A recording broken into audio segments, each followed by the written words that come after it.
iniciando mais uma Escola da Graça. Seja muito bem-vindo, você que assiste no YouTube, o canal do Pastor Aloísio, para você que acompanha pela Rádio Vinha FM, todos os lugares aonde esse podcast chega, seja muito abençoado. Hoje eu tenho participações aqui especiais, muitas pessoas perguntando sobre resolução de ano novo para o Pastor Aloísio, fazendo perguntas especiais, e eu quero te desafiar. Faça uma pergunta para o Pastor Aloísio, participe do programa, tudo pelas redes sociais do nosso pastor e o WhatsApp da Rádio Vinha. Então entra lá no Instagram, @AloísioASilva, envia uma mensagem para o nosso pastor, ou então pelo WhatsApp da Rádio Vinha, que é o 9997-2005. Deixa eu começar cumprimentando o nosso pastor e depois eu cumprimento os convidados, que inclusive temos mais um discipulador participando conosco hoje. Pastor Aloísio, sempre uma alegria nos reunirmos para falarmos da palavra de Deus com o senhor. O senhor está bem, pastor? Graças a Deus, pastor Guilherme. Estou cheio da graça, do favor de Deus, da alegria do Espírito. Creio muito na palavra de Deus quando Paulo diz: alegrai-vos sempre no Senhor, sempre no Senhor. Então, independente do que as circunstâncias me dizem, eu me alegro no Senhor, porque as circunstâncias são mutáveis, mas o amor de Deus permanece o mesmo. Aleluia. Então, se você mantém o seu foco no amor de Deus, seu coração vai manter a alegria. É assim que eu tô hoje para compartilhar com os irmãos. Glória a Deus. Tá vendo aí, né, ouvinte? Por que nós não podemos perder esse programa? Nós temos já a convicção no cumprimento do pastor que a bênção é grande. Pastor Luiz Rigonato, como é que o senhor está, pastor Luiz Rigonato? Guilherme, boa tarde, graça e paz. Estou muito bem, eu já, como se diz, eu já fui abençoado com a saudação do pastor Aloísio. A palavra de Deus tem esse poder, né? Quando tem alguém que empunha ela bem, usa ela com habilidade espiritual, a gente é muito abençoado. Eu já sinto um regozijo no meu coração do amor, da graça, da bondade de Deus aqui. E certamente isso é só uma indicação do que vai ser o nosso programa hoje. Aleluia. O nosso podcast da Vamos graça. vamos juntos, porque tem muito ouvinte participando, mas tem ele que tem o privilégio de participar ao vivo. Nosso discipulador lá da Igreja Videira Canaã, o querido Rodrigo David. O Rodrigo que inclusive acompanha o pastor Luiz há muitos anos, né? Boa tarde, Rodrigo. Bem-vindo, meu irmão. Boa tarde, Guilherme. Graça e paz do Senhor. Boa tarde, pastor Aloísio. A graça e a paz. Pastor Rigonato, meu pastor, o homem que eu tanto amo. Realmente, são mais de 25 anos. Sou um ouvinte assíduo, né? E eu sou muito alegre por fazer parte dessa obra. Minha família cresceu aqui, minha família está aqui, sou abençoado aqui. Aprendi da alegria do Senhor aqui. Glória a Deus por isso. Aleluia. E que bom que você veio para participar ao vivo aqui conosco, perguntando para o pastor Luiz. Então, sua missão é representar os ouvintes que nos acompanham, mas não estão aqui para perguntar, então pode perguntar por eles. Deixa eu já iniciar então, pastor. Tem muitas pessoas aqui, a equipe até me pediu para chamar sempre as vinhetas, então eu vou chamar a vinheta do bloco Veja a Graça. Mas antes eu faço essa pergunta bem simples para o pastor Luiz sobre a alegria, já que a gente iniciou falando dela. Eu me lembro de uma irmã que ficou chateada, pastor, porque os irmãos cantavam corinhos alegres na frente e ela não estava muito feliz. Existe uma dica preciosa para quem não está no melhor dia, né, pastor? Como alegrar no meio da tribulação? Olha, o que eu vou dizer aqui parece um tanto quanto natural, né? Mas acredite, tem algo de espiritual e de fé nisso também. As pessoas se deixam dominar pela emoção que lhe vem. E às vezes é puramente hormonal, né? Você está com um distúrbio hormonal, TPM, sei lá o quê, isso afeta o seu humor. Então, é preciso ter uma postura de fé. Então, comece a rir mesmo sem ter vontade de rir. Olha que coisa louca que eu estou falando. Uau. Parece um absurdo, mas ria sem ter nenhum motivo natural para rir.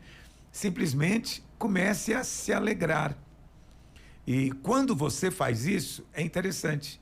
Todo o seu organismo parece que ele se organiza e se alinha para aquela nova disposição mental que você está fazendo. Então, faça o teste. Faça o teste. Não seja como aqueles que gostam de se sentir triste. Sabe, tem gente que tem prazer nisso. Ele põe música triste. É verdade. Ele põe música a palavra moderna agora é sofrência, né? Até o estilo musical já existe, né, pastor? É sofrência. Essa palavra nem existia, mas agora está no dicionário. Então, sofrência é a pessoa que gosta de músicas que fazem ele sentir triste, porque há um prazer envolvido na tristeza. Mas ouça, minha tristeza não vai te fazer bem. É preciso mudar as músicas que você ouve. É preciso ter cuidado. Também ter cuidado com as pessoas ao seu derredor. Você não tem que conviver o tempo inteiro com aquela hiena antiga do desenho animado, não sei se vocês se lembram, que ela ficava sempre dizendo, ó céus, ó terra, ó vida, né? E tinha a máxima dela é sempre a murmuração. E tinha uma nuvenzinha que só chovia em cima dela. Acompanhava ela. Estou falando de coisas antigas, né? Talvez você nunca ouviu falar disso, mas está aí no YouTube, você pode pesquisar, eu só não me lembro o nome do personagem. Então, você fica ao lado de uma hiena dessa, está o tempo inteiro nublado o céu para ela, isso acaba te influenciando também. Então, cuidado com as companhias, cuidado com as músicas que você ouve, cuidado com o noticiário excessivo. Tem gente que ele assiste o noticiário 5, 6 vezes por dia. Eu conheço um irmão que ele começa a ver noticiário às 6 da tarde, vai até 10 da noite, vai mudando de canal, ouvindo as mesmas notícias, repetindo. Acredito, isso também afeta o seu estado de humor. Agora, quando você acordar de manhã, tem uma disposição definida, resoluta. Eu me alegro no Senhor. Amém. Na sua graça, no seu favor, sua bondade já se renovou em meu favor nessa manhã, não é? Deus pensou coisas boas para mim nesses dias, planejou, então eu tenho expectativas de coisas boas. Você levanta e decide ter essa atitude mental. Quando você faz isso, a alegria vai surgir. Pastor, a gente esquece, né, assim, nós somos espírito, alma e corpo. Às vezes a gente esquece o corpo de lado, né? A gente despreza e acha que aquilo não vai afetar o espírito, mas tem um poder muito grande, né, pastor? Essa conjuntura do corpo, da alma, do espírito, não é muito simples de administrar também, né, pastor? O que o senhor acha? É verdade. Aí você sabe, às vezes as pessoas também, mas a pergunta original foi essa, né? Ela vai para o culto e aí chega lá, nós entramos nos seus átrios com ações de graça. Amém. Não é assim que diz o Salmo 100? Chega na sua presença com ações de graças. Entre pelos átrios com hinos de louvor. Não é? Então, essa é a maneira bíblica de você cultuar. Você começa dando graças, depois você canta cânticos de louvor ao Senhor. Só que a pessoa está passando por uma dificuldade. E ela acredita que ela precisa ruminar a dificuldade, que ela tem que chorar aquela dificuldade, que ela acha que se ela esquecer aquilo por um momento, talvez ela está sendo irresponsável ou não está valorizando devidamente, não é? Ou está sendo até hipócrita. Como é que eu posso me alegrar estando passando por dificuldade? Mas é esse paradoxo mesmo que você tem que fazer. Então chega no culto, alegre-se no Senhor, louve ao Senhor, né? Oferece ao Senhor sacrifícios de louvor. Amém. Uma oferta de louvor. Aleluia. Uma oferta de alegria para Ele, para o Senhor. Mas o que você me diz do meu problema que eu estou passando? O que eu digo é que enquanto você louva, né, as portas da prisão se abrem. Aleluia. O anjo do Senhor é ativado. Coisas espirituais acontecem. Então faça o teste também do que eu estou dizendo. Chegou domingo, você está triste, debaixo de condenação, de acusação, entre nos seus átrios com ações de graças e hinos de louvor. Rendei-lhe graça, bendizei-lhe o nome, sabei que o Senhor é Deus e Ele é bom. Sua misericórdia dura para sempre, de geração em geração, a sua benignidade. Quando você faz isso, acredite em mim, é uma atitude espiritual, o seu espírito muda. Aleluia. Mudou só de ouvir o pastor, pensa fazendo. Aleluia. Uma coisa que eu quero colocar, que eu me lembrei aqui agora. Jesus falou, disse assim, né, pastor? Eu tenho vos dito estas coisas para que a minha alegria seja completa em vocês. certamente falava só de coisas positivas, né, pastor Jesus? Não tenho dúvida, né? O Senhor Jesus hoje vai chover, o dia não vai ser legal. Ó, o diabo tá furioso, Pedro. O diabo tá furioso, tá vindo uma tempestade, ele vai querer afundar esse barco. Vigia, Pedro. Você não vê Jesus, ele tá pouco se lixando pro diabo. Ele entra no barco e vai dormir. E os demônios tentam derrubar, afundar o barco, não vão conseguir. E ele está dormindo. Então, é preciso ter essa postura de descansar nele, de alegrar-se nele, né? Uma coisa interessante é o texto lá de Neemias que diz, de Esdras, na verdade, que a alegria do Senhor é a nossa força. A alegria do Senhor. Então, é a alegria do Senhor. Não é a sua alegria que é a sua força, é a alegria do Senhor.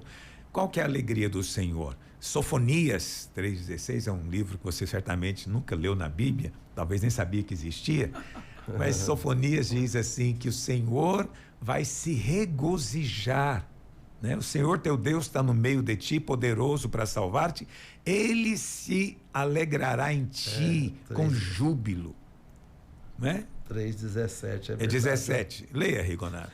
O Senhor teu Deus está no meio de ti, poderoso para salvar-te. Ele deleitará em ti com alegria, renovar-te-á no seu amor, regozijar-se-á em ti com júbilo. Então Deus se alegra conosco, entendeu? Então a sua alegria começa com essa fé. Você crê que Deus está alegre com você? Então, qual que é o problema da maior parte dos crentes? Eles creem que Deus não está muito alegre com eles. E está o tempo inteiro tentando convencer Deus a ficar bem com eles. Então, se você não crê na alegria do Senhor, como é que você vai se alegrar? Você mais vai ter força. A sua força é saber, Deus está alegre comigo.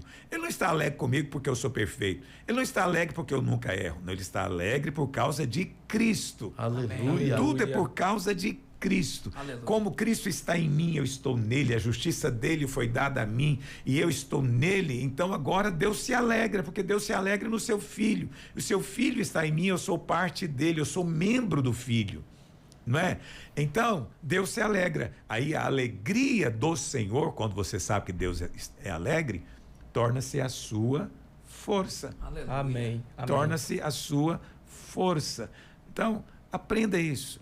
A alegria do Senhor. Você serve um Deus que é alegre. Lá em 1 Timóteo 1,11, Paulo fala do Deus bem-aventurado. A palavra bem-aventurado no original é Macarios, que significa feliz. O Deus feliz.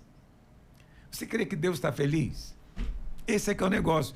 A maior parte dos pregadores ensinam todo domingo. Deus não está contente, porque você não é um bom pai, você não é um melhor discípulo, você não está ofertando o que poderia, você não está fazendo.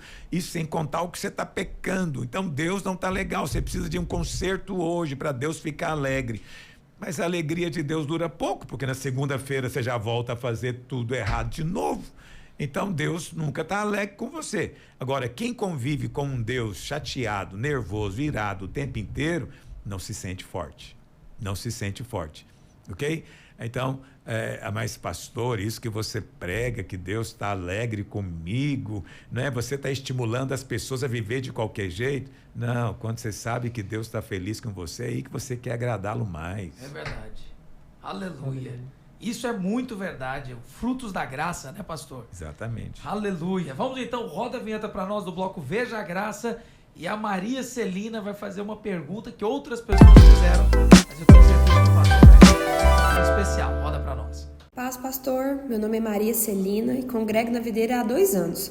Amo as palavras que são pregadas e sempre escuto o senhor na rádio também. Mesmo ouvindo sobre a graça, ainda não entendo como eu sou salva para sempre.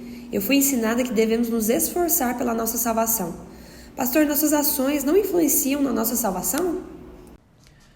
Nossas ações não definem nada quando diz respeito à salvação. Isso é o centro do evangelho. Você nem pode dizer que é evangélico se você não crê nisso. Pela graça sois salvos. Como é que você é salvo? Pela graça, mediante a fé. É preciso de crer? Sim. Tem que abrir a boca, confessar com a boca que Ele é o Senhor, que Ele morreu e ressuscitou, é o Senhor supremo. Então, pela graça sois salvos mediante a fé. Isso não vem de você mesmo. Amém. É dom de Deus, ou seja, a salvação, ela é o quê? Dom de Deus. Não é uma conquista que você conquistou, não é algo pelo qual você lutou, não. A salvação é dom de Deus. E o texto continua dizendo o quê? Não é por obras, para que ninguém se glorie. Pastor, que obras são essas? Qualquer obra. Qualquer obra. Entendeu? Eu creio que vou ser salvo se eu fizer penitência. Não, não vai. Eu creio que eu vou ser salvo se eu tiver uma vida moral irrepreensível. Não, não é suficiente. Não, eu creio que vou ser salvo se eu der todo o meu dinheiro para os pobres. Ainda que você dê tudo, não vai pagar a sua salvação. Ainda que você entregue o próprio corpo para ser queimado num sacrifício de amor, não vai pagar a salvação. Entendeu? Porque não é por obras. Não estou dizendo que as obras não são importantes. Elas são importantes depois que você é salvo. Mas para ser salvo, não tem obras. Não é graça mais largar de fumar. Não é graça mais quebra de maldição. Não é graça mais praticar o mandamento. Nada disso. Não é graça mais guardar o sábado. Não. É só graça. É só graça.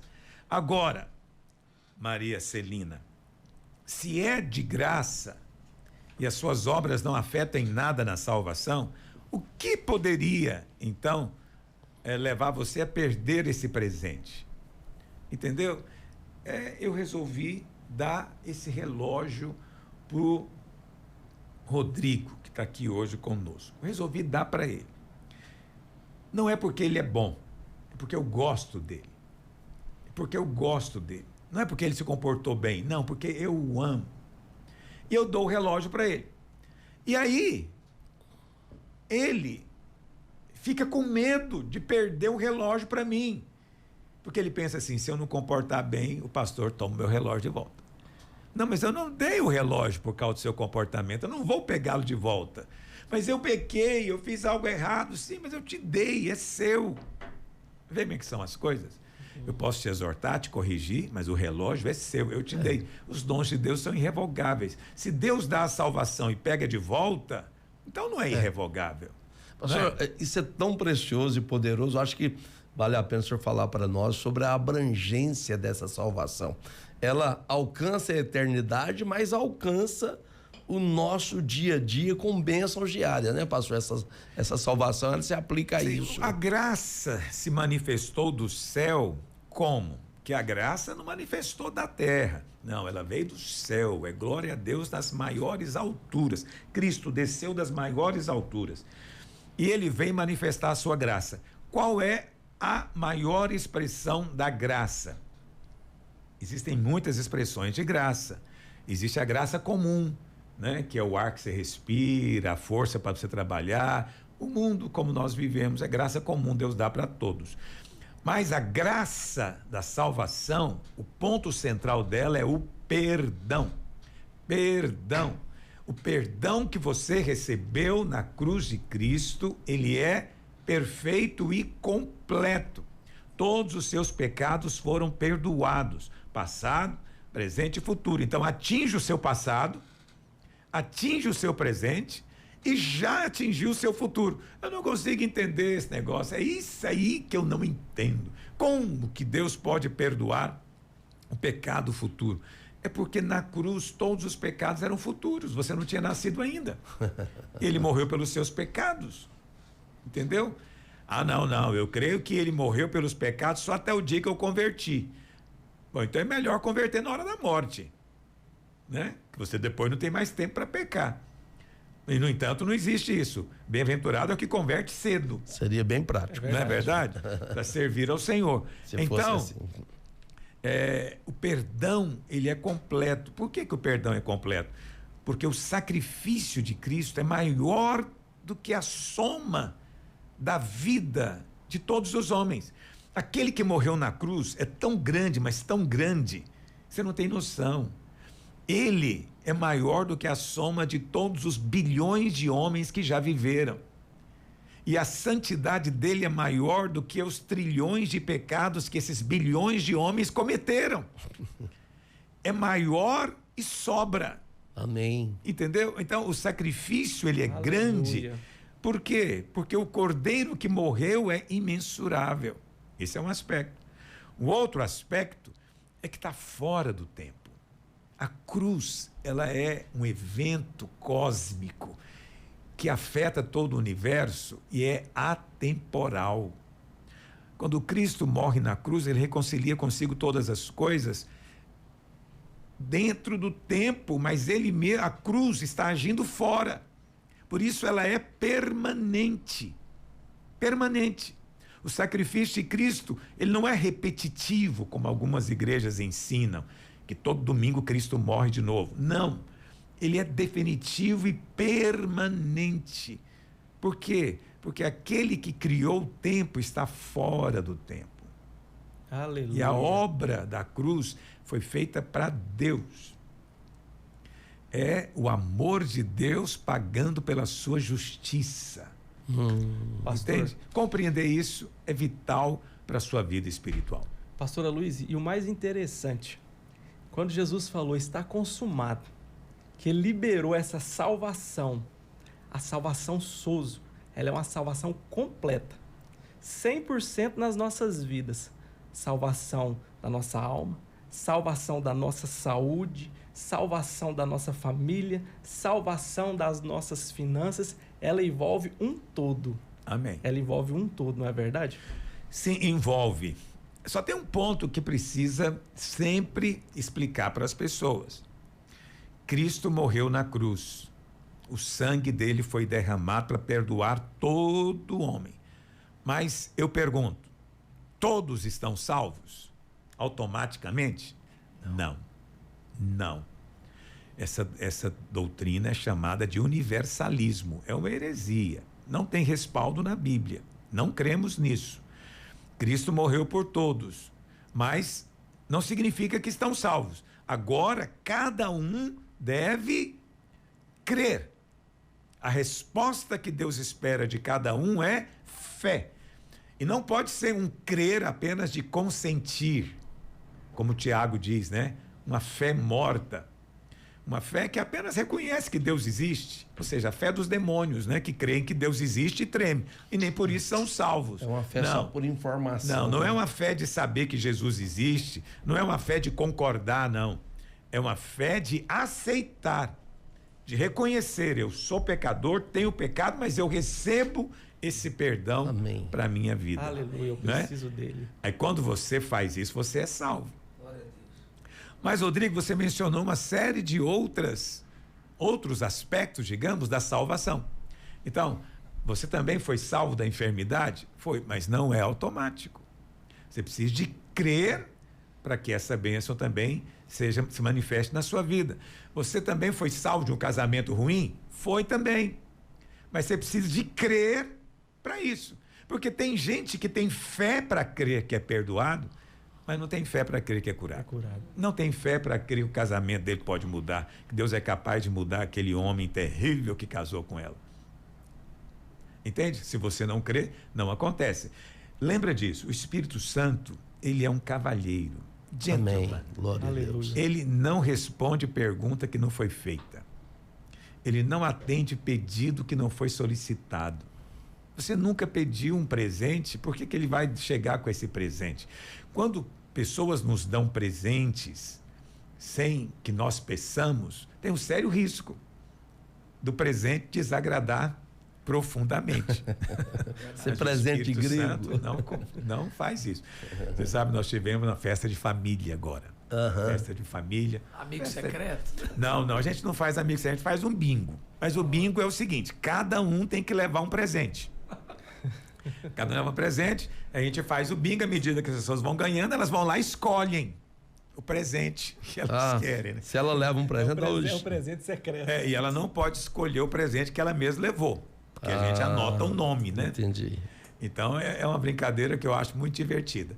Mas aí no final da festa, uma priminha que eu tenho, deve ter 12, 13 anos de idade, Ela falou, pastor, eu não ganhei nenhum presente. E eu vim para a festa pensando que eu ia ganhar um presente. Eu falei, mas todos ganharam. Ela falou, ganhei. Mas sabe o que eu ganhei? Um jogo de panela. Eu falei, nossa, faz o seguinte, vende ele para alguém. Eu falei, não, já dei para minha avó. Já dei para ela de presente. Que contrariedade. E ela estava contrariada, porque o presente que ela ganhou foi um jogo de panela. O Espírito Santo nunca faz isso. Aí na hora eu tirei e dei um dinheiro para ela. Falei, olha, quando passar o feriado, você vai comprar um presente para você, mas o que você gosta. Uma coisa que você gosta. Ela ficou tão chocada. Ela falou, não. É o segredo também de falar com a pessoa certa, né, pastor? Tem isso também. Tem isso falar também. com Deus, porque se você fala com a pessoa errada, fala, você tá mal, tá azarado hoje. Azar é seu. Aumenta o peso, aumenta a carga. O que eu vou fazer de jogo de panela? No máximo um estrogonofe. Então Deus te dá aquilo que você pede. Então peça porque Ele te ama. Ele quer dar para você, ele só está esperando ser solicitado. Mas muitos crentes são passivos. Estou aqui para ser abençoado, me abençoa se o Senhor quiser. O Senhor fala, qual bênção que você quer? O que você quer que eu te faça, Bartimeu? Né? Parece uma coisa óbvia, né? Bartimeu era cego. Sim. Mesmo assim, o Senhor pergunta, o que você quer? Então, nós também precisamos de responder isso ao Senhor. Então, Rodrigo, de fato, a salvação tem todos esses aspectos. Você está corretíssimo. Só temos que lembrar disso. Solicite a bênção. Pede a bênção. E você vai receber, porque a promessa é: todo que pede, recebe. Aleluia. Aleluia, glória a Deus. O Joel Lima está participando conosco, dizendo aqui, pastor, eu me converti nos últimos encontros da videira e a minha vida tem sido completamente transformada. A minha família vive me dizendo que ser crente na minha vida não vai durar muito. Continuam me chamando para bares, festas que normalmente eu ia. Tenho sido muito tentado, pastor. Como posso lidar com eles mesmo morando na mesma casa? Não quero magoá-los, mas também não quero voltar para a velha vida que eu tinha. Então, Joel Lima, aqui na sua colocação tem alguns pontos que preciso de considerar. Primeiro, você termina dizendo, não quero voltar para a vida antiga. Então, esse é um grande sinal de que você nasceu de novo. Você não quer, essa é a vontade do íntimo do seu coração.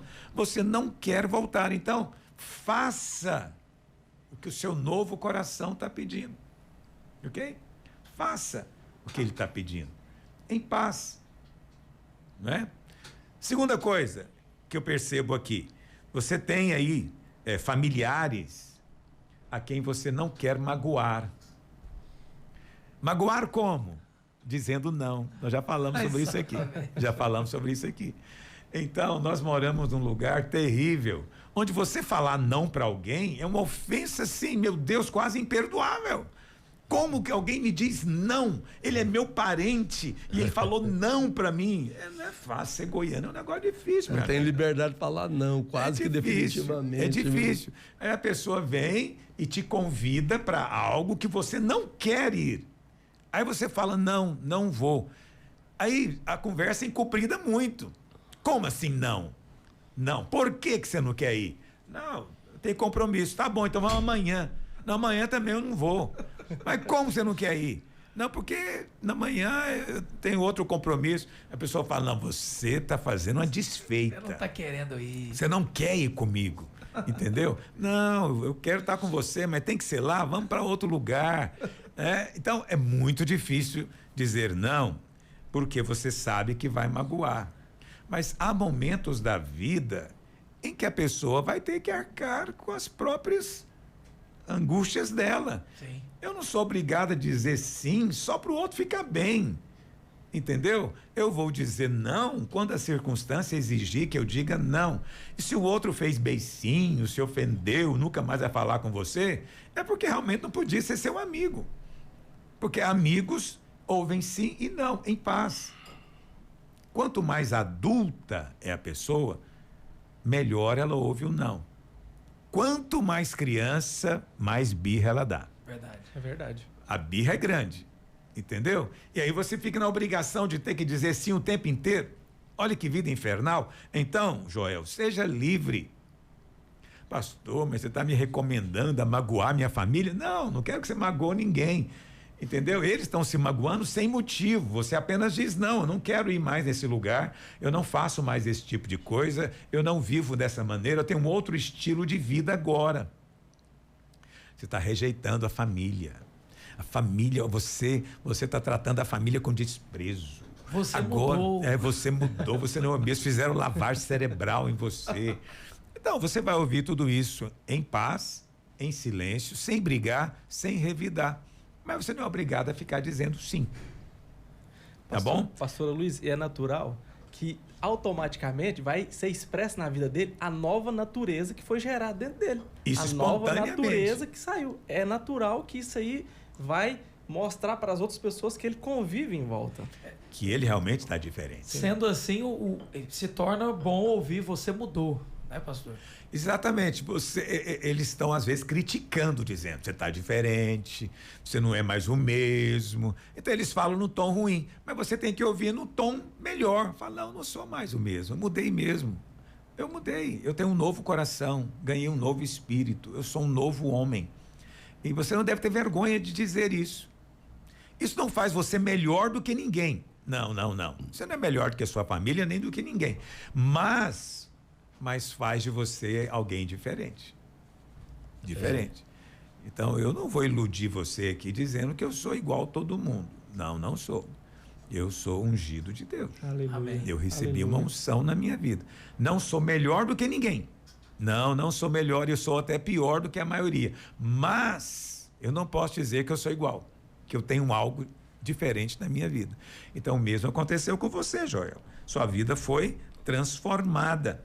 E você está mudando os hábitos. Você falou aqui que esses convites ainda deixam você tentado, né? Ele mencionou isso. Então, tentações são coisas que vão fazer parte da sua vida. O diabo nos tenta, ok? Mas dentro de você tem uma outra vontade. Então, a tentação, ela vem por causa dos instintos do nosso corpo e os hábitos que antes nós tínhamos. Hábitos são comportamentos que se repetem, até o ponto que se tornam automáticos. E aí o que acontece? Você tinha certos hábitos anteriormente. Quebrar esses hábitos demora. Mudar hábito não é coisa simples. Entende? Não é coisa simples, demora. Você nunca foi num culto ou numa missa domingo de manhã. Nunca. Domingo de manhã era o futebol, era a peteca, era o beach tênis, era qualquer coisa. Menos igreja. Aí, de repente, agora, domingo de manhã, agora eu tenho que ir para o culto. E aí você fica... É uma luta, porque mudar um hábito é complicado. Então, tenha paciência, fica tranquilo. Você vai crescer. Amém. Pastor, Você vai avançar. aquela questão, acho que todos nós temos aquela carência de querer fazer parte do meio. Você não quer ser diferente negativamente dos outros, né? Você não quer... Essa é uma tendência normal, Você né? quer essa identificação. Esse é um desejo de gente normal. Gente normal não quer destacar na multidão. Não. Entendeu? Se eu chego atrasado no culto, não quero ser visto. Entendeu? Mais Então, escondido possível. por quê? Por que a gente não veste uma roupa toda colorida de neon? Porque nós não queremos ser vistos. Nós queremos passar na mediana. Esse é um impulso normal de gente saudável. Ok? Não estou dizendo que esses exibicionistas são doentes, não, mas cada um sabe de si mesmo. Pessoas normais querem viver assim. E aí você pega e se converte. Mas agora você ganhou novos desejos no seu coração que sai da mediana. Sai do comum. E você começa a ter comportamentos agora que chamam a atenção. Entendeu? Isso produz muitos desconfortos. Eu te entendo. Ninguém quer ser rejeitado. A gente não quer ser rejeitado, a gente não quer ser observado, não quer ser criticado, né? Não queremos ouvir dizer que nós somos diferentes agora, que nós somos de outro. Não, a gente quer se sentir inserido. E o primeiro lugar que você sente isso é na família. Ah, você era tão alegre nas nossas festas. Agora parece que você ficou tão triste, porque crente é muito triste. É traído. E você fala, não sou triste, eu continuo alegre. Eu só não quero ser o centro da festa. Por quê? Porque mudou, algo aconteceu com ele. Então não tenha receio de sair da mediana, desde que isso seja por causa da sua experiência com Deus. Ok? Agora, nas outras coisas, você pode manter a discrição. Né? Eu sempre brinco com o pessoal, sou fácil de agradar, eu só uso 3 cores, ou é preto, ou é branco, ou é azul. Faço uma concessão ao cinza, que está entre o branco e o preto. Se você for no meu guarda-roupa, é a coisa mais fácil de escolher roupa. Só tem 4 cores de camisa. Então, eu não uso nada com flores, né, estampas. Não uso. Sabe por quê? Eu quero sair na rua e não ser visto. Eu quero pregar lá na frente, as pessoas me notarem o mínimo possível. Possível. Me lembro de um cantor antigo, não sei se ainda é vivo, Agnaldo Timóteo, que ele ia cantar com ternos de lantejoula. Exótico. Então, assim, brilhava distante, né? Brilhava. Eu entendo, ele é artista, ele tem que aparecer mesmo. Eu não sou, nem você é, então fique em paz. Aleluia. Ó, nós vamos fazer um rápido intervalo aqui no Escola da Graça Cast e na volta tem o áudio da Vilma Santos.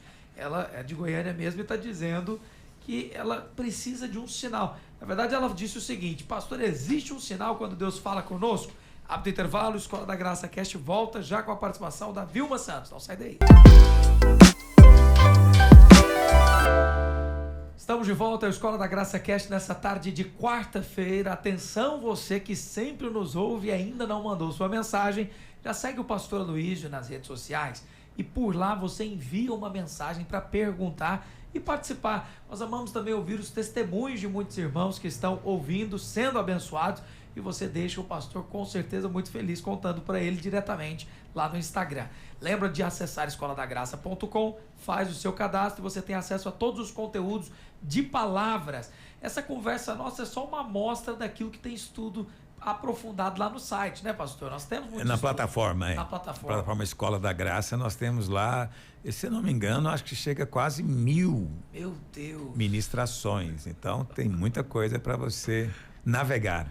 Meu Deus, o pessoal que pega desfrutar. férias para maratonar a série, maratona as palavras do Escola da É uma Graça. benção.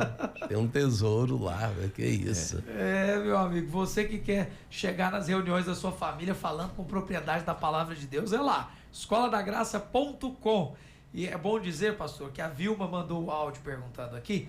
Eu vou colocar então no ar para os ouvintes ouvirem no segundo bloco, aplique a graça, mas é óbvio, você que quer participar, é por esses canais e pelo WhatsApp da Vinha, que é o 9999-72005. Vamos ouvir a Vilma. Graça e paz, pastor. Meu nome é Vilma. Sempre fui uma mulher de oração, mas sinto que Deus não fala mais comigo. Pastor, existe algum sinal quando Deus fala conosco? Olha, a primeira coisa que você precisa de levar em conta, Vilma, é que tem muito abuso nessa coisa de Deus falou comigo. Meu Deus. Entende? Eu sou assim, é muito comum. As pessoas chegam para mim domingo de manhã, depois da reunião, vão lá na frente me cumprimentar e dizem: olha, pastor, Deus me mandou aqui para a videira. E eu fico olhando, eu falo: mandou para a videira, mandou para a videira. E normalmente essas mesmas pessoas chegam tempos depois e dizem que o tempo acabou e Deus mandou ela para outro lugar. Então, assim, Deus não mandou coisa nenhuma. Então, quando alguém me diz assim, Deus me mandou para cá, eu sempre pergunto, para quê? Para que ele te mandou para cá? Porque Deus é um Deus de propósito. Se ele te mandou para algum lugar, é para uma missão. Qual que é a sua missão aqui? Né? Eu sempre pergunto. Ah, não, Deus me deu uma visão e eu quero estabelecer essa visão aqui. Eu falo, não, então não foi Deus que te mandou, não, você está enganado, ou então não é essa igreja, é aqui do lado. Porque aqui já tem a visão. Você não vai, Deus não ia mandar você vir aqui trazer outra, porque isso vira bagunça. Entendeu? Então, logo de cara, eu já vou dizendo que Deus não mandou coisa alguma. As pessoas confundem muito a sua própria vontade como sendo a vontade de Deus, o seu próprio desejo como sendo o desejo de Deus, né? Então, primeira coisa, Vilma, que você precisa fazer, e você já está fazendo, você disse que você é uma mulher de oração. Então, ore. Segunda coisa, aprenda que Deus fala conosco primeiramente pela palavra escrita. Está escrito. Como é que Jesus venceu o diabo? Né? O diabo vem e fala para ele: se você é filho de Deus, transforma essas pedras em pães. O que o Senhor diz para ele? Hoje de manhã eu estava orando, eu senti que realmente eu tenho que viver com a palavra de Deus. Não tem nada de sentir. O Senhor não falou nada disso. Ele falou o quê? Está escrito. Está escrito. Entendeu? Então, é preciso saber o que está escrito. Sim. A maior parte das instruções, eu diria, todas as instruções para as questões relevantes da sua vida já estão escritas. Todas. Todas elas. Entendeu? Então, veja, é claro que você não vai ter agora a questão específica. Então, vou te dar um exemplo. A Bíblia traz instruções sobre casamento, com quem casar? Traz. Então, não pode ter o julgo desigual, né? Quem não trabalha não coma, então não case com quem não trabalhe, não é verdade? A Bíblia fala muita coisa sobre o casamento e até sobre a vida conjugal. Mas a Bíblia não fala o nome da pessoa com quem você vai casar. Verdade. Né? Não fala? Verdade. Fala. Então, para isso, você precisa de orar. E aí, quando você ora, você vai sentir algo que a Bíblia chama de testificar, que é uma paz dentro de você. Você está relacionando com um rapaz, mas você está angustiada. Você não se sente confortável com ele, termina hoje. Acaba com esse negócio hoje. Deus não vai mandar você se casar com alguém que você não gosta de ficar junto, nem de conversar. Um irmão me falou um dia que tinha marcado de buscar a corte dele no ponto de ônibus para levar ela até em casa. Esqueceu. Meu Deus. E a moça ficou lá no ponto de ônibus esperando. Aí passou um outro irmão, falou: o que você está fazendo? Esperando o fulano. Falou: não, vamos, eu vou te levar. E pôs no carro e levou a moça. E depois ela veio dizer: pastor, o fulano esqueceu de mim no ponto de ônibus. Eu falei: vai esquecer você no altar também. Esse cidadão te deu prova. Porque quando você está apaixonado, você não esquece. Nunca. Você não esquece. Você lembra, assim, não, você não desconecta o pensamento. A dificuldade é para esquecer. Você não esquece. O cara esqueceu você, termina com esse cidadão. Ele vai mudar? Não vai. Não vai. Essas coisas você não tem poder. Né? Por isso que muitos não gostam de aconselhar comigo. E aí, veja, é preciso ter um testificar. A paz, você sente alegria de ver o resto da vida com a pessoa. Isso é o Espírito testificando? É o Espírito testificando. Ok? Então, você tem a palavra escrita. Então, está escrito lá, por exemplo: não tem julgo desigual. Eu preciso de orar para saber se eu vou entrar na corte com o Joãozinho, que é incrédulo? Não. Eu preciso de... não, Deus vai falar comigo. Deus vai falar comigo. Não, Deus já falou. Está escrito. Obedece. Tão simples. O senhor está falando uma coisa tão correta, tão boa assim. Em 1 Tessalonicenses, 5:21, fala assim: julgai todas as coisas, retende o que é bom, e abstende-vos de toda forma de mal. Toda aparência. Toda aparência. Então, assim, não é difícil julgar, né, pastor, aquilo que você está desejando, escolhendo, decidindo. Esses tempos atrás uma mocinha também falou: pastor, eu estou fazendo um corte com um rapaz que vive me pedindo dinheiro emprestado. Falei: termina hoje. Termina hoje. Homem que pede dinheiro emprestado para mulher não vai ser um bom marido. É um mau sinal. É um sinal horroroso. Esse cara, você não casa com ele. Pastor, mas eu gosto tanto dele, ele é tão lindo, ele é tão não sei o quê. Eu falo: mas não trabalha. E lida mal com dinheiro. Esse é o pior tipo de homem. E depois que você casa, esse negócio de lindinho, bonitinho, não conta mais nada. O que conta é o cara trabalha e sustenta a casa. E ela me ouviu, ainda bem. Sim. Ainda bem. Porque quando não ouve casa, depois eu vou ter que ajudar a resolver o que eu falei para não fazer.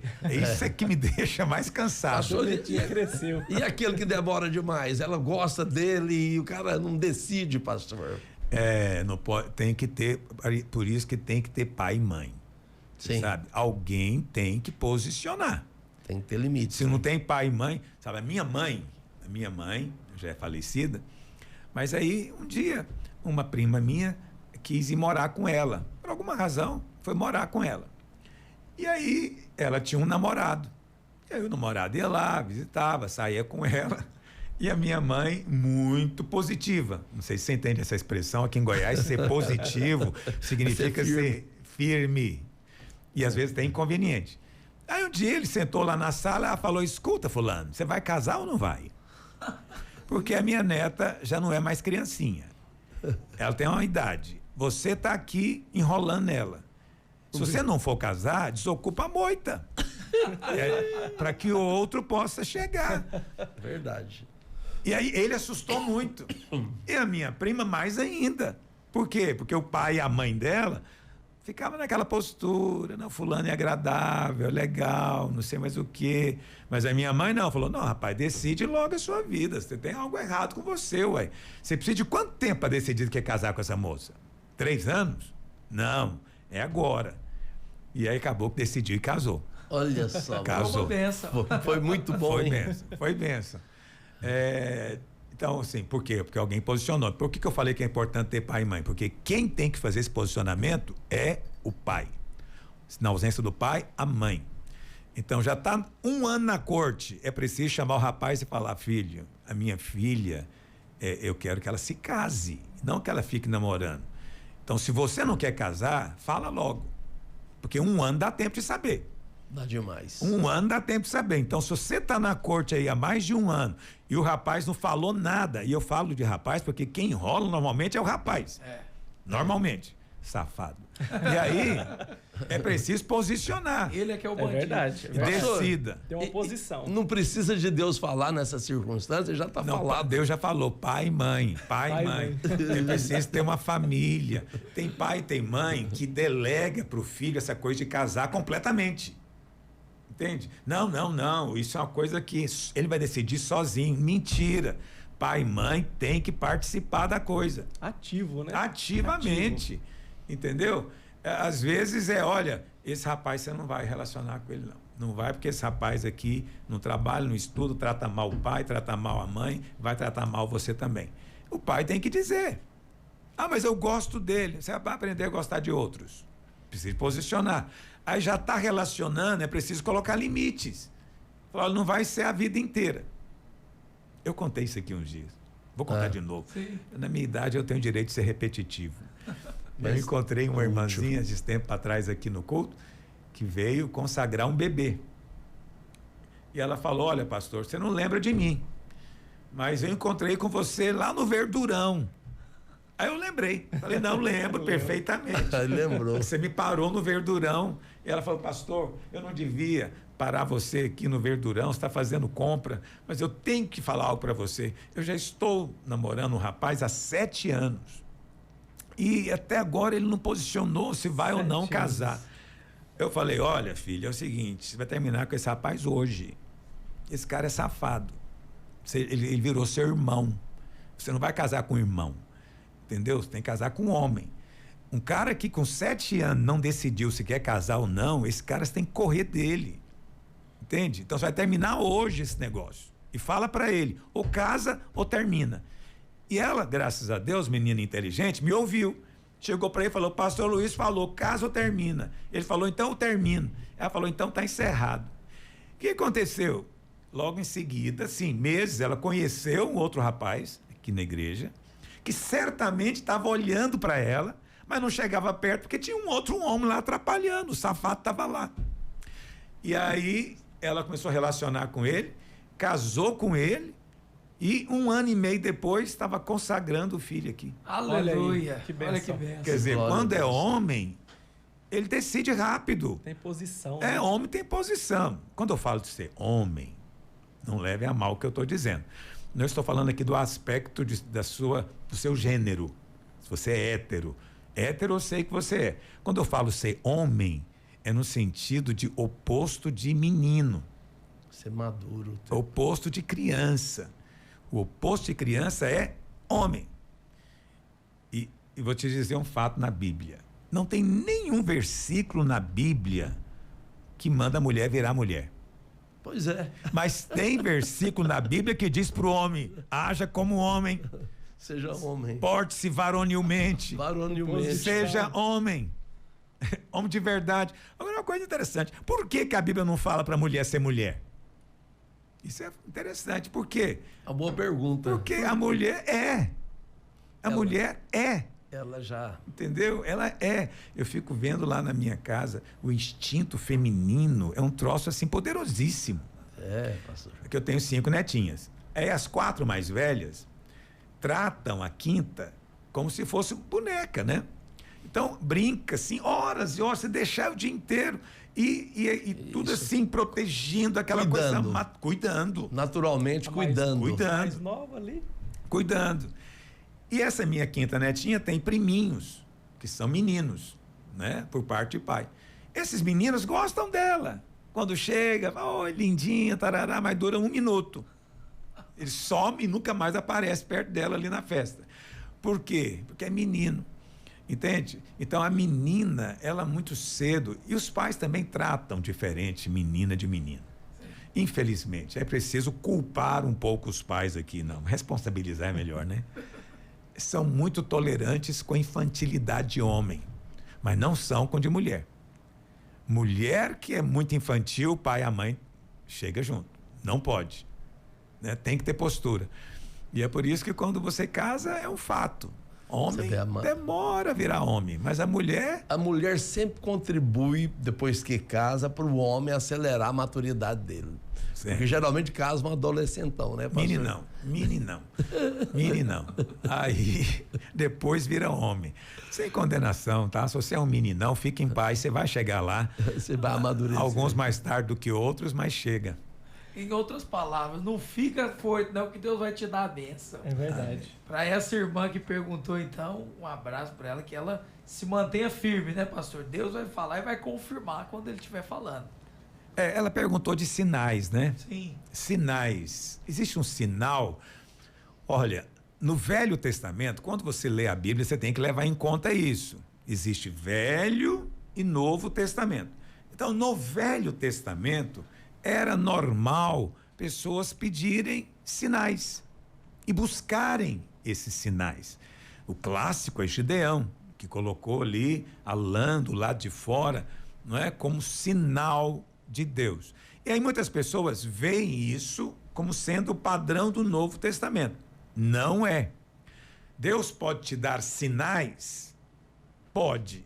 Mas quando você pede um sinal, você se coloca num terreno perigoso, porque tem mais gente te ouvindo. Entendeu o que eu estou te dizendo? Você falou para Deus, se é do Senhor, quando eu encontrar o fulano, ele vai tossir. Você acha que algum demônio pode fazer isso? Pode. Pode. Sim. Pode. E o risco é grande, hein, pastor? Aí você fala, mas ele tossiu, mas não quer dizer que foi Deus. Não, mas eu pedi para Deus. Pois é, mas o diabo fez também. E o interessante, pastor, essa questão do sinal, você tem que agir não de acordo com o que você está sentindo ou vendo. Porque quando você pede um sinal, as suas emoções vão ficar volúveis àquilo que você ouve e vê. E aí vai deixar um pouco de lado o que a palavra de Deus diz. Está certíssimo, está certíssimo. Você fica em função só do que é exterior, não é? Então, é preciso ter cuidado com essa coisa de sinal por causa disso, porque tem mais gente ouvindo. Sim. Entendeu? Então, aí você fala, mas como é então que eu posso ter uma percepção? É tudo interior, é dentro de você. O Espírito opera dentro de você. Você vai saber quando o Espírito testificar algo, quando o Espírito disser não para você, quando ele disser sim para você, você vai saber. Essa é a promessa da nova aliança, que ele veio para nos guiar a toda a verdade, nos guiar. Então você pode orar que ele vai te guiar como você criar seu filho, né? É muito frequente, né, as irmãs me procurarem pedindo sobre criação de filhos, direções. Eu sempre digo, falo, apenas ore, o Espírito vai te guiar, você vai ter a inspiração certa, né? Ele vai te guiar no seu trabalho, ele vai te guiar no seu ministério, no seu discipulado, desde que você ore e busque. Mas cuidado com sinais, né? Eu já tive irmãos que tiveram sinais extraordinários. Uma vez um deles, ele pediu um sinal que quando ele atravessasse a rua, caísse uma folha e a folha viesse direto no pé dele. Ah, meu Deus. E não deu outra. Ele Aconteceu. veio a ventania e a folha, pá, ele falou, ah, meu Deus, E a e frase agora? dele, qual a chance, pastor, da folha cair no meu pé? Pois é, qual que é a chance, né? Então só pode ser Deus. Essas coisas são muito sérias. meu Só Deus. pode ser Deus, é uma coisa complicadíssima. É igual aquela coisa de usar a Bíblia como baralho, Nossa. né? Deus pode falar com alguém assim? Pode, porque Deus pode todas as coisas. E ele é livre, entendeu? E se você é novo, muito novo na fé, às vezes o Espírito Santo fica sem alternativa, ele é obrigado a usar esse método. Mas tem uma irmã muito querida, que ela, quando era mais nova na fé, ela fazia assim, ela morava num apartamento, aí ela abria a Bíblia ali na frente da sacada, aí ela abria a porta da sacada e dizia, Senhor, sopra o teu vento.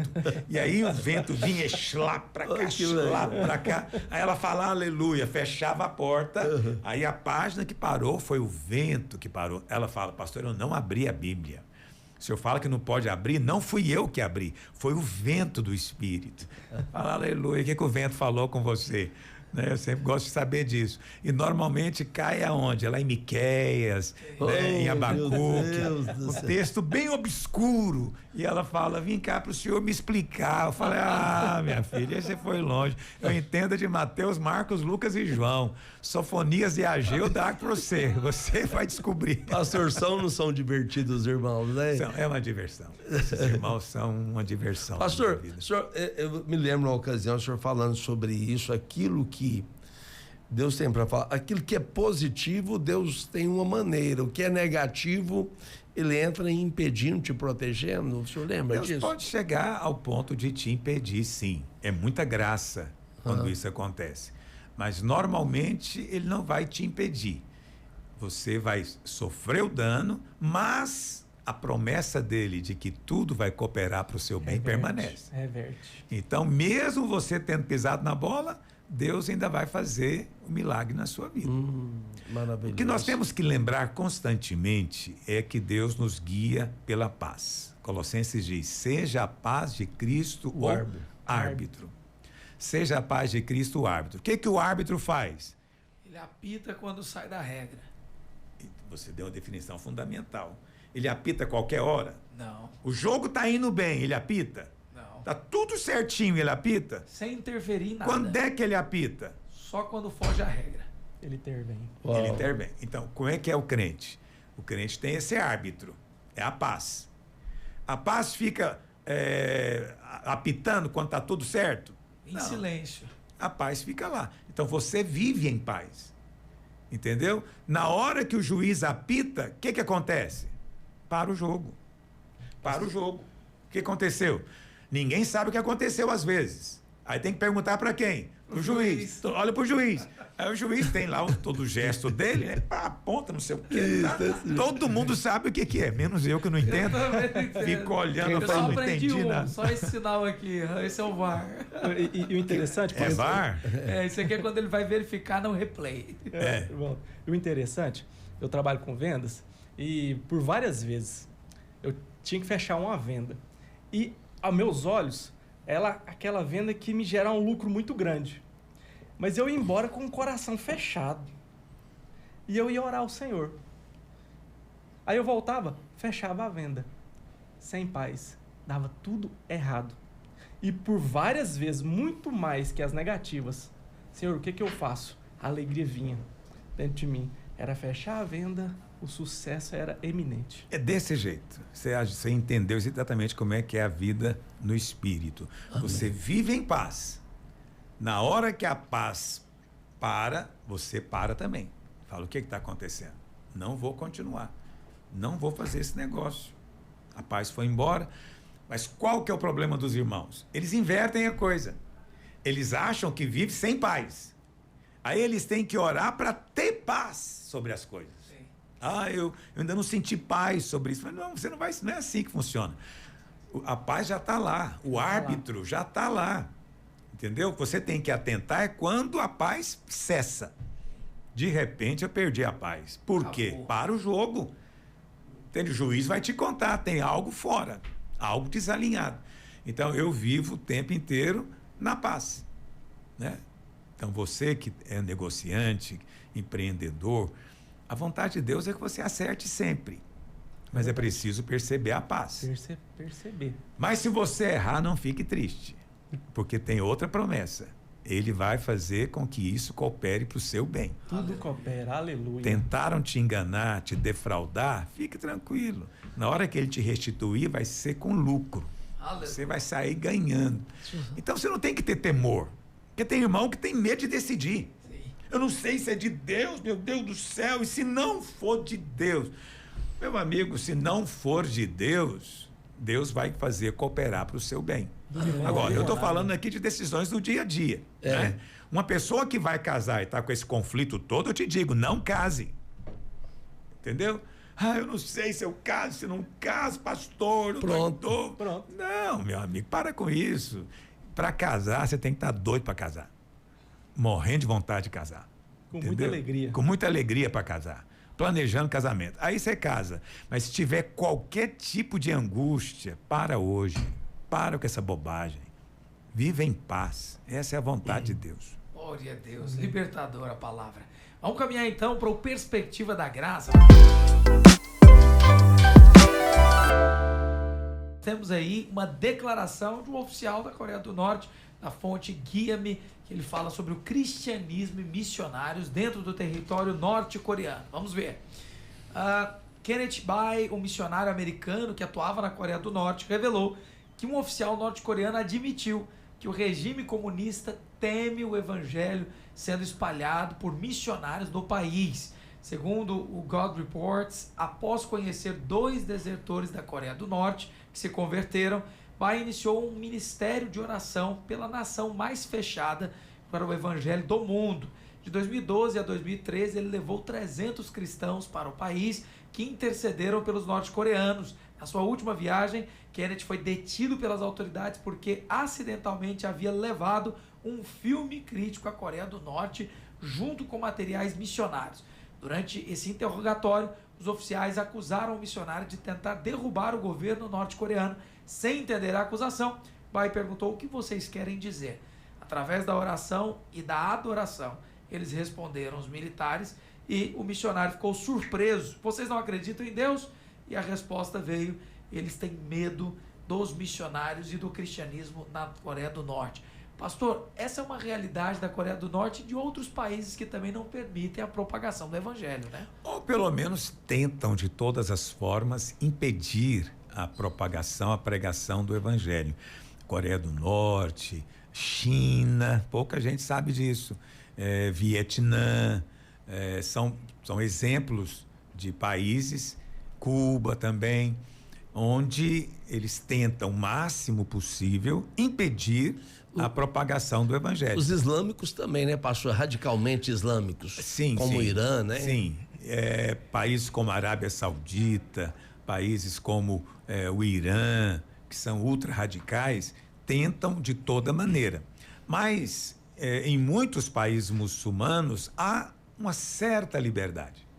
Há alguma liberdade pastor, de pregar. Essa rejeição dos comunistas e dos islâmicos, ela é objetivamente contra o cristianismo ou é contra qualquer outra religião? É contra qualquer outra religião. A gente pensa que às vezes que é só contra o cristianismo, não é. A China é um estado ateu. Então, toda religião é rejeitada. Esse é um fato. Coreia do Norte também. Nos países muçulmanos, toda religião é considerada uma blasfêmia. Então, por exemplo, uma religião muito perseguida pelos muçulmanos é o hinduísmo, porque eles adoram muitos deuses. Mas qual que é o lema do islamismo, né? Só Alá é Deus e Maomé é o seu profeta. Aí você chega numa religião que tem 1 milhão de deuses, aí você criou um conflito terrível. Entendeu? Aí os muçulmanos perseguem o hinduísmo. Então, mas isso tudo é só camuflagem. O alvo, na verdade, é impedir o cristianismo. Por quê? Porque nada pode realmente impedir a igreja de avançar. As portas do inferno não podem impedir. Amém. E a gente tem uma ideia, porque a gente mora no Brasil e aqui na internet, todas as pessoas que pregam, elas sempre falam de maneira negativa da igreja. E você pensa que a igreja está muito ruim, que a igreja está muito fraca, que a igreja está indo de mal a pior. Mas isso é falso. A igreja está forte, está bem, está crescendo. Tá, tudo bem. Muitos não pregam o que eu gostaria que pregasse, muitos não falam da maneira como eu gostaria que falasse. Tem pastor que está aprontando, tem crente aprontando? Tem tudo isso acontecendo, mas no meio disso tudo, a igreja está crescendo e está avançando. Aleluia. Em todos os lugares, Aleluia. em todas as áreas. Tem gente trabalhando em todas as áreas que você possa imaginar, para o reino de Deus avançar. Essa é a maior organização que existe. O diabo não pode impedi-la, nem resisti-la. Então, a Coreia do Norte não é nada. E eu fico impressionado de ver esse relato, porque eles realmente sabem o que tem que ter medo. Eles têm que ter medo realmente do poder do evangelho. Transforma. Porque depois que o evangelho entra, não tira mais. Isso é igual fermento na massa. Acabou.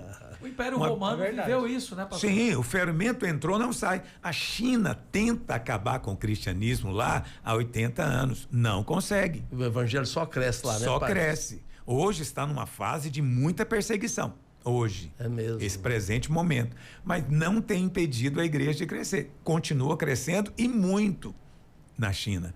Ainda que oficialmente seja um país ateu. E olha, você vê a Coreia do Norte, muita treva.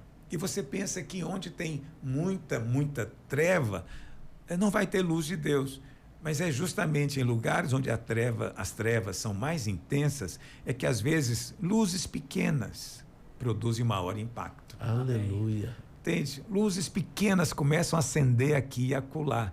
Então, você sabe, nos dias de Saul, parecia que não tinha esperança. O reino estava lá embaixo, o rei era possesso, olha que coisa horrorosa. E, no entanto, Deus já tinha preparado Davi, que seria o maior, né? De onde viria o Messias. Então, no meio de maior trevas, Deus já estava preparando algo ali que o diabo não sabia, entendeu? E que logo iria se manifestar, né? Quando Jesus vem, a Bíblia fala que ele veio num tempo de muitas trevas. Muita escuridão. Muita escuridão, mas aí veio a luz do céu nas alturas, diz a Bíblia. Então, hoje também é a mesma coisa. Você vê o mundo, é escuridão. Tem alguns lugares, como Coreia do Norte, que a escuridão parece ainda maior. Mas não se iluda, repentinamente uma luz resplandece.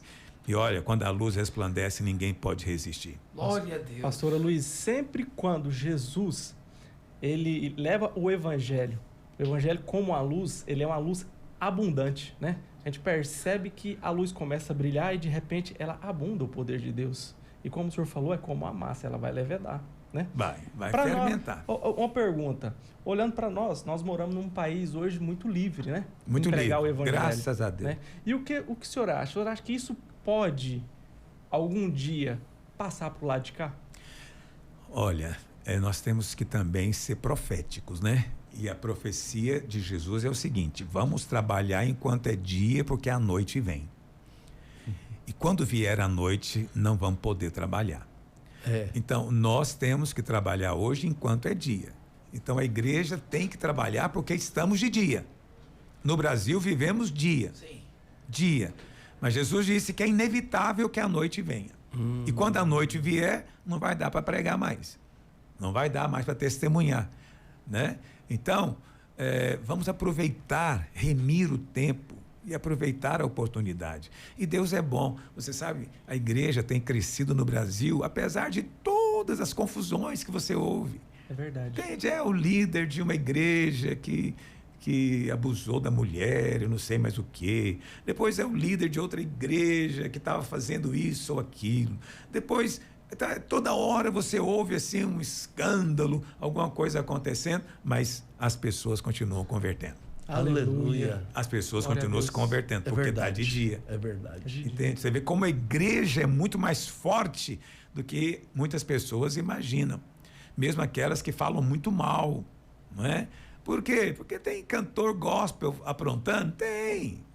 Tem cantor gospel que muda de lado, né? Tem tanta coisa estranha que as pessoas fazem, mas, por outro lado, tem outros cantores que também têm cantado unção, vida. Está tudo isso acontecendo ao mesmo tempo. Então, a igreja, ela não pode ser vencida. Imparável, né, pastor? Ela não pode ser vencida, ela vai permanecer. Aleluia. Agora, tem lugares que o candeeiro foi removido. Então, hoje você vai, por exemplo, no Oriente, de maneira geral, onde a igreja nasceu. Onde a igreja nasceu? Foi em países como Israel, Síria, Líbano, Turquia, Jordânia. São países onde a igreja surgiu. Você não vê a igreja forte lá, né, Hoje pastor? não tem. Hoje não tem. Estão conseguindo destruir. Porque essa é a última estratégia do diabo. É matar mesmo. Porque enquanto tem só assim uma oposição, uma resistência, a igreja avança. Mas quando começa a matar os cristãos, aí pode desaparecer o candeeiro naquele lugar. Então hoje não tem mais igreja realmente na Turquia, né? Na Síria muito pouco. No Líbano tem alguma coisa, mas pouco também. No Egito muito pouco. Nesses lugares está desaparecendo. Até que o Senhor venha, o candeeiro vai estar onde permitir, né, pastor? Hoje nós temos muitos candelabros resplandecendo no Brasil, então vamos trabalhar enquanto é dia. Amém. Amém. Aleluia. Glória a Deus. Nós vamos caminhar para o final com uma última pergunta para fechar com chave de ouro. Nós já até estouramos o horário, mas não vou deixar de fazer a pergunta. É uma irmã que perguntou se existe mesmo o anjo da guarda. Olha só. Pastor, sempre ouvimos e vemos nos filmes que a cada pessoa possui um anjo da guarda, principalmente as crianças.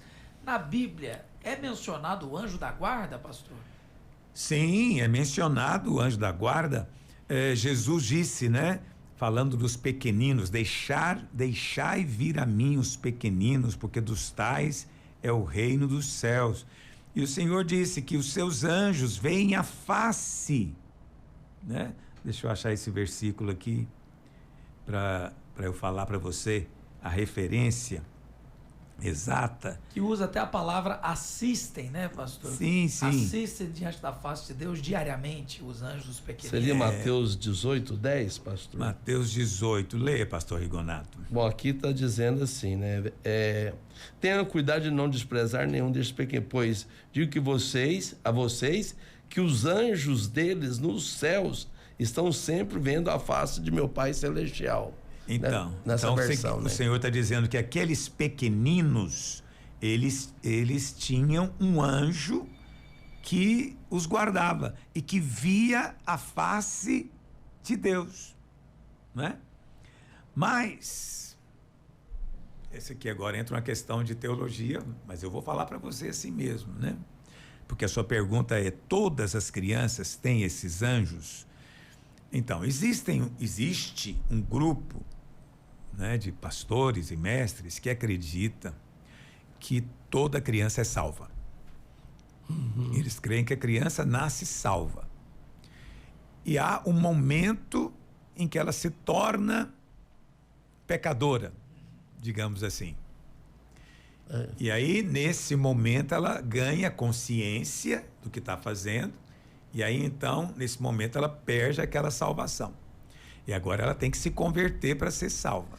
E essa crença teológica, ela é tão antiga porque eu ficava me perguntando, tinha 5 para 6 para 7 anos, ficava perguntando para mim mesmo, será que eu estou já nessa fase, em qual fase que eu estou inserido? Pois é. Então ninguém sabe quando é que a criança ganha consciência e se torna agora um pecador que precisa de ser salvo. Então essa é uma doutrina muito ensinada, baseada em quê? No que Jesus disse, deixar vir a mim os pequeninos, porque dos tais é o reino dos céus, ok? Então por causa disso muitos creem dessa maneira. Nós pregamos para a criança aqui na videira. Por que nós pregamos? Porque se esse pessoal está certo, né? Se as crianças elas nascem salvas, em algum momento elas ganham a consciência de pecador, então precisam de ser salvas naquele momento, e eu não sei que momento é esse, então vou pregar desde pequeno. Vou pregar desde pequeno. Para não correr o risco. Porque a gente não sabe, não é verdade? É verdade. Agora, Paulo disse algo muito interessante sobre a mulher Deixa eu achar aqui, lá em 1 Coríntios, capítulo 7, diz que o homem, o marido, é santificado pelo convívio com a esposa crente. Que a esposa é crente. Mesmo ele não sendo crente. Exatamente. Onde é que está aqui? 1 Coríntios 14. Porque o marido incrédulo é santificado no convívio da esposa. E a esposa incrédula é santificada no convívio do marido crente. Aí Paulo fala algo misterioso, ele diz: doutra sorte, os seus filhos seriam impuros, porém, mas agora são santos. São santos. Agora, hein? Por causa da conversão dessa esposa. Então, por causa da conversão de um dos dois, santifica os filhos. Mas e quando os dois não são crentes? O filho é santificado? Não, é impuro. Essa é uma questão que está aqui na palavra de Deus. Eu sou muito sério com a palavra de Deus. Mesmo que eu não saiba explicar tudo, eu creio em tudo. Amém. Eu creio em tudo. Aleluia. Então, Paulo aqui está dizendo que existem filhos que são santificados, são santos, e tem outras crianças que não são. Por isso eu sempre gosto de dizer, o filho do crente, ele não precisa de vara, como muitos pensam. Por quê? Porque ele é santo. Ele tem um coração para Deus desde pequenininho. Mas eu não digo o mesmo quando os pais não são crentes. Né? Dito isso, o que significa isso? Significa que, baseado no ensino aqui de 1 Coríntios 7, os filhos participam da aliança dos pais. Então, enquanto você não pode escolher, os seus pais escolhem por você. E a escolha dos pais, Deus leva em conta. Deus Amém. respeita. A partir do momento em que você próprio pode escolher, aí você tem que fazer a sua profissão de fé. É assim que nós queremos. Então, eu não vou aqui afirmar, porque eu não quero escandalizar ninguém, né? Imagina, se Deus mandaria criancinhas para o inferno, né? Eu não creio que Deus manda bebês para o inferno. Mas a grande questão é, a criança nasce pecadora ou ela se torna pecadora? A Bíblia ensina que ela nasce. A pessoa é condenada ao inferno pelo que ela é ou pelo que ela faz? Pensa nisso. Pensa nisso. Então, eu creio que a criança, filha, aquele que é filho do crente, eu creio que é indiscutível que tem anjos do Senhor guardando. Pode chamar de anjo da guarda, se você quiser. Agora, eu não posso dizer o mesmo de todas as crianças. Mas, se você crê diferente, crê que são todas as crianças, eu estou em paz também. O senhor falou alguma vez, pastor, a gente estava até em reunião entre pastores. Falou assim, olha, o julgamento do grande trono branco para aqueles que não são salvos, e isso inclui as crianças que morreram sem essa salvação que o senhor acabou de falar, conforme a Bíblia lá está escrito, né, em Apocalipse 20, 12, os mortos foram julgados segundo as suas obras, conforme o que achava escrito nos livros. Uma criança não tem obras. Ela não tem obra, ela não praticou o pecado, né? Aí o senhor falou, se a justiça humana sabe julgar com justiça leal e correta, imagina Deus se ele vai julgar de maneira injusta. Então nunca atribua a Deus injustiça, impiedade. Não. Deus é amoroso, claro, ele é justo, mas ele é muito, muito gracioso. Então, Deus só vai mandar para o inferno quem merece ir para o inferno. Não tenha dúvida. Não tem ninguém no inferno que está lá sem merecer. Então, descansa com relação a isso. Aleluia! Glória a Deus. Mais um programa que a gente não só foi abençoado, mas a gente não viu o tempo passar, até extrapolamos aqui, mas eu acho que é por uma causa muito, muito justa. E eu quero agradecer de coração. Deixa eu agradecer o Rodrigo David, que esteve conosco, ele é discipulador na Videira Canaã. Rodrigo, gostou de participar do programa? Pastor, gostei demais. É uma bênção estar com os irmãos aqui, né? E eu quero deixar uma mensagem. Sinta-se amado. Amém. E perdoado. Amém. Você que nos ouve, Nada pode te separar do amor do Pai mais. Amém. Nada, Amém. nada. Amém. Muito Glória a obrigado, Deus. muito obrigado. Obrigado, querido Rodrigo David. Pastor Rigonato, até o próximo programa. Até o próximo programa, porque cada um deles tem sido melhor. Pode ter certeza disso. E você ajude a divulgar isso que vai abençoar. Eu já tenho visto, sabe, pastores, o testemunho de muitos irmãos. Puxa vida, Bom. esse programa teria que estar existindo há muito tempo, porque tem sido uma grande bênção. verdade. E eu tenho o privilégio de estar aqui com o pastor Luiz, aprendendo a cada dia dessas coisas maravilhosas da palavra e dos céus. Glória a Deus, é um privilégio. Pastor, o povo fala que até depois que o programa inaugurou, até o jeito que eu prego e falo mudou. É mesmo. Rapaz, realmente, passar um tempinho Deus com é o bom. pastor Luiz por semana é maravilhoso. Pastora Luiz, muito obrigado. Uma alegria passar essa hora com o senhor. Até o próximo programa, pastor. Amém. Quero agradecer o Rodrigo. Você sabe, Rodrigo, vou falar uma coisa para você. Eu chamava sempre você e seu irmão, Danilo, de Danilo Davi. Rodrigo Davi. Isso. Porque eu achava que era Davi. Mas é Davi. Aí um dia me disseram, não é Davi, é David. Eu falei, não. Quem escreve é David. Porque eu é acho David, bonito o Rodrigo Davi. É Davi. Acho bonito. Mas David é mais chique, né? David. Na escola, eles não me chamavam de Rodrigo. Sempre me chamou de Davi. Sempre. Eu acho bonito o Rodrigo Davi, mas Rodrigo David, obrigado porque você veio, esteve conosco aqui e foi uma alegria muito grande compartilhar um pouco do Evangelho da Graça com todos vocês. Aleluia. Até quarta que vem.